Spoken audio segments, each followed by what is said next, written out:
உற்றியூர் மாநகர் உடையோ போற்றி, உற்றுமாகிய முதல்வா போற்றி.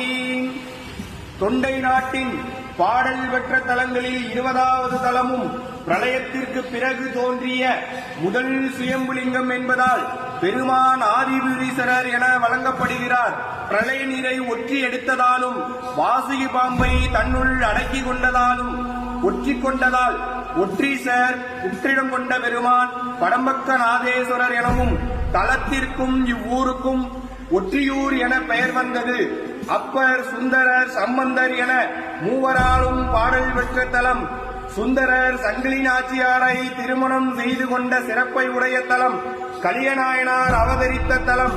பேய்கரும்பு இனித்து பட்டினத்தடிகள் முக்தி பெற்ற புண்ணிய பூமி. இவ்வளவு சிறப்பை உடைய இந்த தலத்தில் பெருமான் புற்று வடிவில் சுயம்பு மூர்த்தியாக கவசம் சாற்றி அருள்வாளிக்கிறார். வருடத்திற்கு 3 நாட்கள் மட்டுமே கவசம் திறந்து பெருமானுடைய நிஜரூப தரிசனம் நம்மால் காண முடியும். இந்த வருடம் வருகின்ற டிசம்பர் மாதம் 4ஆம் தேதி மாலை 6 மணி முதல் 6ஆம் தேதி இரவு வரை பக்தர்கள் தரிசனம் செய்யலாம். அன்று மாலை 7 மணிக்கு ஒற்றியூர் அரசன் மாணிக்க தியாகராஜ சுவாமி திருவீதி உலா நடைபெறும். அனைவரும் கலந்து கொண்டு வடுவுடையம்பாள் உடனாகிய ஆதி புற்றிடம் கொண்ட பெருமான் திருவருளை பெற வேண்டுகிறோம்.